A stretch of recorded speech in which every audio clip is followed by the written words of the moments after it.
किसी रिश्तेदार के मारे शायर ने कहा है, जब संबंध बढ़ने होते हैं तो खुदा रिश्तेदार देता है।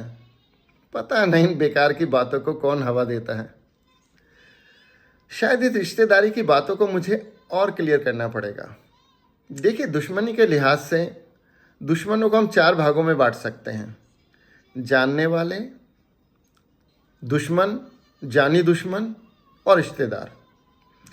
इनके स्टाइल पर गौर फरमाएं। एक अपने रिलेटिव बड़े दिनों बाद मिले, गले लगते हुए गिफ्ट निकाल कर देते हुए बोले, पूरा शहर छान मारा तब कहीं जाकर यह मिला। बाद में मालूम हुआ कि उन्हें पूरा शहर यह जानने के लिए छानना पड़ा कि कहाँ सेकंड्स की 50 से 60% वाली सेल चल रही थी। एक इनसे भी ज़्यादा इंटेलिजेंट थे। वो आते ही बोले, भाई साहब पूरा मार्केट देख लिया, कहीं कोई ढंग का फल मिला ही नहीं। फिर ध्यान आया कि आप तो अमरूद के बड़े शौकीन हैं, आपके घर में तो रहते ही हैं।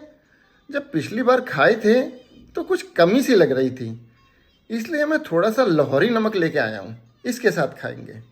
क्या दरिया दिली है। और हमारे एक बहुत ही निकट के रिलेटिव का तो मिलने का अंदाज ही कुछ और है। भाई साहब, मैंने तो आपको दूर से ही पहचान लिया था। हमारा भी दिल खुश हो गया। वो कैसे? अरे पूरे रिश्तेदारी में इतने लंगड़ाकर कौन चलता है, मैंने तो इनसे उसी समय कह दिया वो ही है।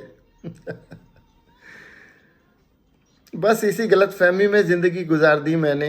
शायद आने वाले रिश्तेदार पहले से बेहतर हों। और कितने तो आते ही इस ख्याल से हैं कि उनके जाते ही मियाँ बीबी का झगड़ा हो जाए। और भाई साहब, आपका बीपी कैसा चल रहा है? मेरा बीपी? मैं तो ठीक हूँ, बिल्कुल कोई बीपी नहीं है। अच्छा, नहीं, वो भाभी जी से सुना था आजकल आपका गुस्सा बहुत आता है।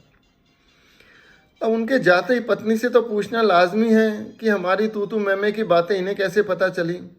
झगड़ा तो होना ही था। तो शायद मेरी भी और आपकी भी जिंदगी का निचोड़ यही है, मौत ही इंसान की दुश्मन नहीं, मौत ही इंसान की दुश्मन नहीं, रिश्तेदार भी जान लेकर जाएंगे।